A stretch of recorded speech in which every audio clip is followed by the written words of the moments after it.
Hey guys, welcome back to another video on the Inside Spurs channel. Happy Tuesday afternoon. Hope today's been a good one. Hope it's been alright. Hope you're looking after yourself a little bit more than you were in the previous video. If you haven't had a look, I have actually released a video earlier talking about the Jerusalem deal, Spence being included, and Eric Dyer update. So if you haven't watched it, go back and have a little watch.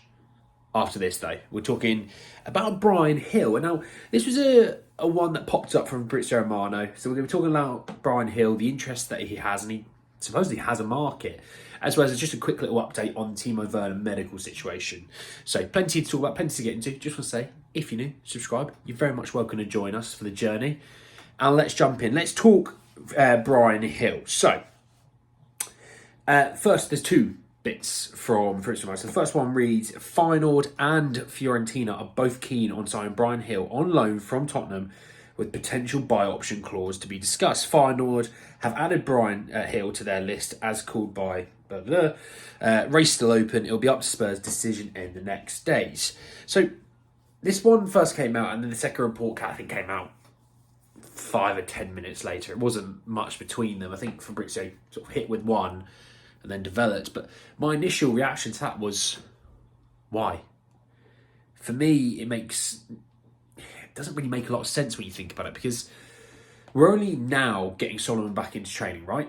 Which is great, by the way. I'm really happy Solomon's back in training, because I think we do definitely miss the options off the bench. It's not to say that I don't like Dane Scarlett or Valise or Donnelly or whoever.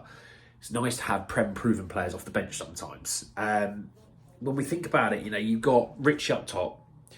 You've had Johnson and Kulusevski, right, as the attacking three for the next probably few weeks, okay? Until Son comes back, and you never know what Timo Werner does, right? And then behind that, you have Bryan Gil. And that's it. In terms of senior players in the attacking area, right?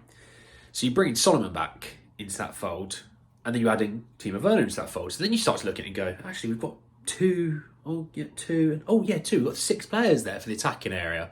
You throw in a Donnelly as well, Madison will be there, and you start to look at it, you start to go, hang on, there's an option or two up here. You've still got Dane Scarlett in there as well, so you've got some options. Then you're going to remove an option who, yes, he may not be some fans' cup of tea, but he's an option, and we're already quite limited enough as it is. So I didn't truly get it. Fabrizio then added, he went 2 important points to clarify about Bryan Gil's future. Despite interest from Fiorentina and Feyenoord, I've mixed them up, as they both approach Tottenham, there's still no contact on players' side. Bryan Gil 100% focused on Spurs and not close to leaving the club as things stand. So, yeah, plenty to kind of take away from that, actually. Everyone has a price, I think, is normally the saying when it comes to any kind of transaction. You're at, do you know what? If you ever buy an antique, you can always haggle them down.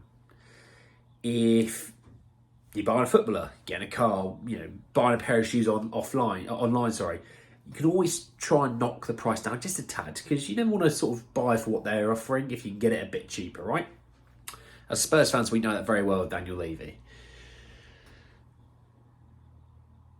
But I think Spurs will be willing to, if the option to buy is a reasonable one. So I'm not saying they're going to put in an option to buy 40 million. But if they put one in there and it's like 12.5 million, I think Spurs might do it. Because they might go, we don't know if he'll ever truly kick on. We don't know if he'll ever truly hit the heights that we thought he was going to hit. And if we can get some money out of him now, we'll do it. Right? So there's that one school of thought. The other school of thought is obviously Ange actually doesn't mind him. And he likes playing for Ange. And the fact that he's 100% focused on Spurs would lead me to thinking that this deal, if he was to go, let's hypothetically talk about it, if he was to go, is at the end of the month. I don't see it happening, in the next sort of week or so, right? Not only that, you would have to actually replace him. You can't let him go and then not replace him. You'd have to replace him. So then let's look at the idea that we're going to replace him. Well, the one that will stand out is Jota. Okay, now follow me. There's plenty to talk about on this. The one that stands out was Jota, but you'd have to get a reasonable deal from Saudi Arabia. Okay?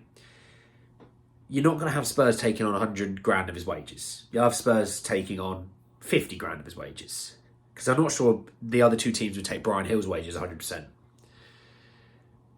So that's that, right? Because Samuel Williams Jr., if I'm led to believe, I remember reading yesterday evening, I can't remember who it was, so don't hold me exactly to this, but there is talks that he might have opened contract extension talks with Juventus. And actually, he did score. It was either the last game or the game before. He did score, I remember that.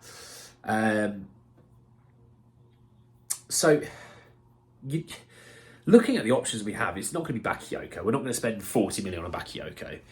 It's not going to be Antonio Nusa. We're not going to spend 30 million on Antonio Nusa.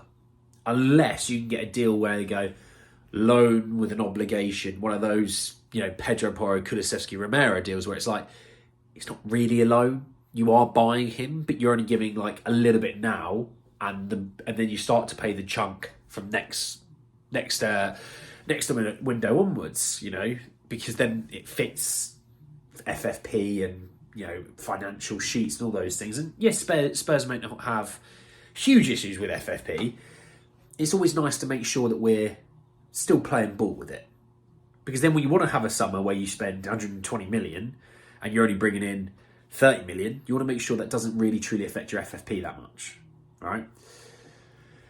So I don't see those two. I don't see Samuel Lee Jr. If what we're led to believe from Italy is that he might be opening up contract extension talks, then it's not going to be Samuel Lee Jr. So then you look at it and you think, who else would it be? You're not spending 100 million on Ivan Toney. I am sort of trying to... you're not spending 60 million euros on Kubo, so it would be Jota. And I think some fans would probably want Jota to replace Bryan Gil, potentially. I don't know.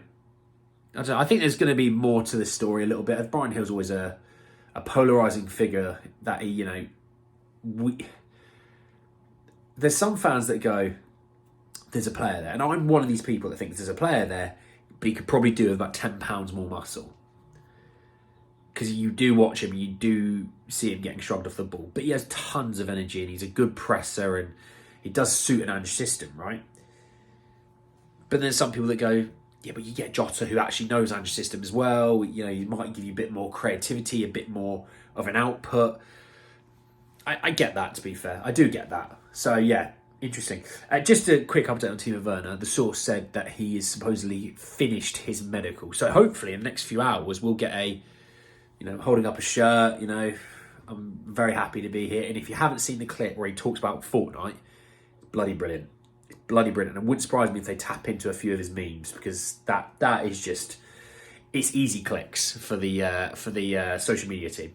But anyway, guys, end of the video. I hope you did enjoy it. Drop a like on the video if you did. Hit me in the comment section below your thoughts and feelings about the Bryan Gil updates. Quite peculiar. Want to know your thoughts and feelings. And obviously, Timo finishing his medical. It's always nice to hear. Subscribe to the channel if you're new. Hit the bell notification for more. But anyway, guys, this is the end of the video. I'll see you all very, very soon. Take care, guys.